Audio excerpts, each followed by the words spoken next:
you guys know that I ran Outkick as a media company before I sold it last year. I'm fascinated by where media is going. I've got a story up at Outkick that I would encourage you guys to check out. And in that story, I wrote about the fact that I am not convinced that streaming is going to be in any way beneficial for overall sports fans. And I gave you an example. I said, look, my 11-year-old, I've talked about this before, huge Atlanta Braves fan. We're going down to Atlanta in June. I'm going to go, hopefully, if the weather's good, to 7 straight Atlanta Braves baseball games in June. I'm taking my boys. We're staying at the Battery. It's a fabulous setup there. I love what the Braves have done with Truist Park and the whole Battery that surrounds it. Props to Atlanta. We need a situation like that in Nashville. By the way, fingers crossed on Nashville being able to get an MLB team at some point. But as it pertains to streaming, Netflix stock, and I'm going to look at it right now because the stock market just closed.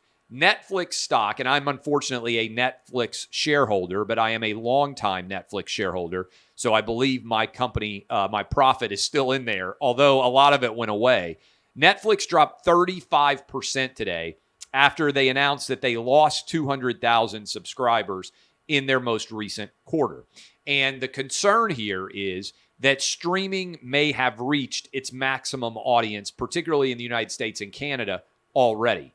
And as a result, Netflix stock has tanked, and it's at a 4-year low, basically erasing all of the gains that have existed over the past several years. Netflix stock was as recently as, let me do the math here, as recently basically as the end of the year, Netflix was nearly at $700.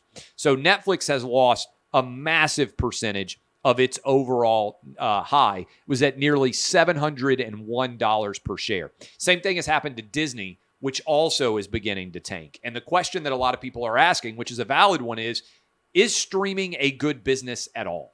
The reason why I ask, especially from the sports prism, is it's getting harder and harder to be able to find where your games are going to air. Used to be you could sit back and there was no challenge at all, and you knew exactly where the games were going to be. Now that is starting to change. And I saw this and I thought, man, this is crazy. We couldn't find the Atlanta Braves game on television recently. Couldn't find it on streaming. We got Major League Baseball extra innings, all those things. And I looked it up, and the Yankees, fans who live in New York City, are going to need the following to be able to watch their team play. Yes, ESPN, Fox, FS1, Amazon Prime Video, Apple TV, and Peacock. That is 7 or 8 different places where New York Yankee games are going to air this year. The reason why I bring that up, used to be everything was on television. You had a cable or satellite subscription. Boom, you sit down, you watch everything. Now, I don't even know how to find some of these games. Apple TV, Amazon Prime, Peacock. This is going to be very difficult and expensive if you're a fan of the Yankees. And so I understand in the short term why that makes sense for Major League Baseball. I don't understand it in the long term. And I used my 11-year-old as an example because we couldn't watch the Braves that night. And he said, okay, oh, well, I'll play Fortnite instead. And there's so many entertainment options out there. It seems to me you should want your games to be as easy to find as possible and have as few of blackouts as imaginable. And streaming makes that more difficult in order for any fan to actually find. And the reason why I bring all this up is Disney, in particular ESPN, the cable and satellite bundle has been slowly declining, really kind of accelerating even more so rapidly. For instance, ESPN lost 8 million subscribers last year. 8 million people cut the cord. And so Disney has seen this happening, and they say, hey, you know what we're going to do? We're going to build ESPN Plus. We're going to build Disney Plus. We're going to allow everybody to transition to streaming. The problem is Disney Plus is still losing a lot of money. And if Disney Plus is still losing a lot of money as the cable and satellite bundle, which has been very, very profitable, begins to decline, what is going to happen if Disney is losing money on streaming and if they are simultaneously losing their profit on cable and satellite? The theme parks better make a lot of money. And the reason why I'm bringing this up, and the movies too, the reason why I'm bringing this up is there's been this idea that the future is streaming. What if we've already reached the future and streaming is never going to be that good of a business? Well, now you've got Netflix saying, hey, by the way, we're going to go after password shares and we're going to go after advertising dollars now to try to rebuild the numbers here of subscribers. I think it's going to be hard to get all of the password shares. I think it's also going to lead to you getting signed out more frequently from your accounts, which is going to be more frustrating. But also the bigger issue with streaming in general is there's a lot of churn. That is, a lot of people into their subscriptions on a month-to-month basis. And when inflation hits 8.5%, what you're ending up with from a media perspective is you've got a real challenge because let's say I'm a fan, which I am, of Ozark. Well, Ozark is going to debut on April 29th with the second half of the last season.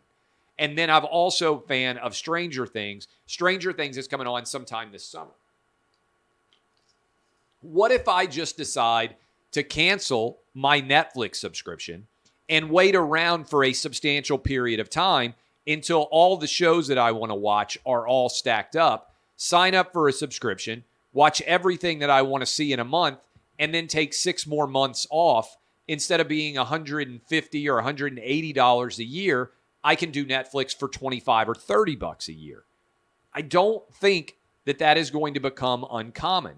And remember, initially the idea they sold us on was we're going to save you money with streaming. The opposites ended up being true. I still have a Comcast cable subscription here. I also have Hulu, Amazon Prime, Disney Plus, Netflix, the HBO Max or whatever it's called, Paramount, and I don't even know the difference between Paramount and what's the other one? Paramount, and there's another one that starts with P that I can't even remember. Why do they all have the same letter?